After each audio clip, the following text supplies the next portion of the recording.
हमारी भी हैं, उनकी कोई गलती नहीं है। उनकी चॉइस नहीं थी पाकिस्तान में हिंदू या सिख बन के पैदा होना है, क्रिश्चियन बन के पैदा होना।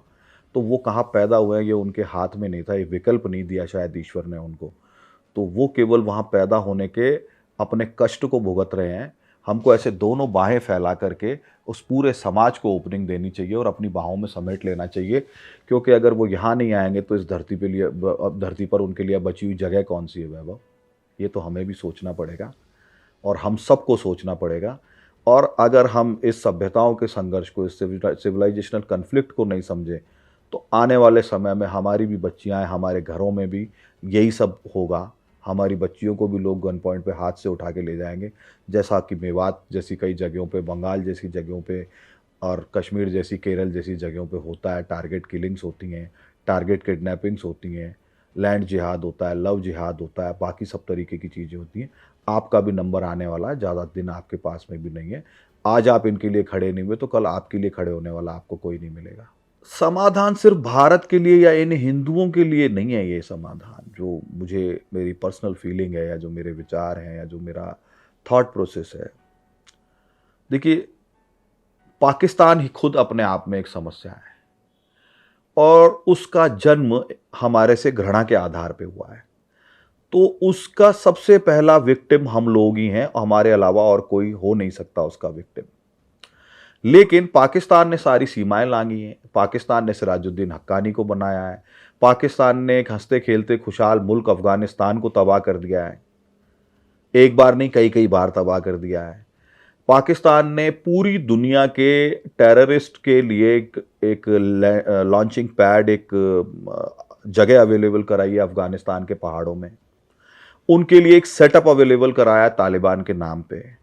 पाकिस्तान दुनिया के किसी भी देश में सो कॉल्ड जो जिहाद है, तथाकथित जिहाद, चाहे फिलिस्तीन के लोग हों, वहाँ के लोगों को ट्रेनिंग दे करके वहाँ टेररिस्ट इसराइल के खिलाफ बनाने हो, रशिया के खिलाफ चेचन्या और यूक्रेन में लड़ने वाले लोग हों, बोको हराम के लोग हों, भारत में आने वाले जिहादी हों, दुनिया के और किसी हिस्से में जाने वाले जिहादी हों, अमेरिका पे हवाई जहाज मारने वाले लोग हों, उन सबकी फैक्ट्री जो है उसका जनक पाकिस्तान है। इस जिहाद के, न्यू वर्ल्ड में जिहाद के आइडिया का जनक पाकिस्तान है।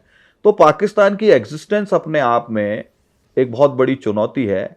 पश्तून वली की 6000 साल पुरानी सभ्यता का रेडिकलाइजेशन पाकिस्तान ने किया है, लेकिन आज हर पश्तून के मन की बात है, उसकी आत्मा की बात है कि उसको ग्रेटर पख्तूनिस्तान इसलिए चाहिए कि वो अपनी एथनिसिटी, अपने कल्चर, अपनी सॉवरेनिटी पे कॉम्प्रोमाइज़ नहीं करना चाहता। उसको डूरंड लाइन आज भी मंजूर नहीं है।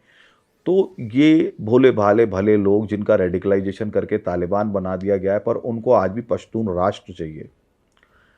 तो ये समाधान है। आज़ाद सिंधु देश के लिए लोग लड़ते रहे, मरते रहे जीएम सैयद साहब के ज़माने से, अब भी वो लड़ाई जारी है। सिंधु देश के लिए दुनिया भर के जो है फ्रीडम मूवमेंट वहाँ पे चल रहे हैं। ये समाधान है। बलोच लोग लड़ते लड़ते खप गए, मर गए, उनकी मदद ही समाधान है। पाकिस्तान कोई आइडेंटिटी है ही नहीं। देशों की आइडेंटिटी का आधार कल्चर होता है। कल्चरली उनमें कोई एका नहीं है। वो पंजाबी जूतों के नीचे दबे हुए लोग हैं और वो उन जूतों के तोड़ के, उनको फोड़ के, उनको खत्म करके बाहर आना चाहते हैं। वो अपनी एक सॉवरेनिटी, अपनी संप्रभुता, अपनी आइडेंटिटी, अपने कल्चर के साथ जीना चाहते हैं। हम एक लेमैन भारत का ज़्यादा भी नहीं कुछ कर सके तो कम से कम हमको सोशल मीडिया पे बोलना चाहिए, कहना चाहिए, लिखना चाहिए उन लोगों के बारे में, और उनकी जो सहायता हम एक लेमैन होने के नाते कर सकते हैं वो करनी चाहिए। भारत सरकार को अपने स्तर पे करनी चाहिए। पर पाकिस्तान की समाप्ति से कम इस धरती पे विश्व शांति की कल्पना करना भी बहुत बड़ी मूर्खता है। एक ऐसे रेडिकल देश के पास में परमाणु बम है जो जी ही सिर्फ कयामत और जिहाद के लिए रहा है, जो एक ही सिर्फ कयामत और जिहाद के लिए है।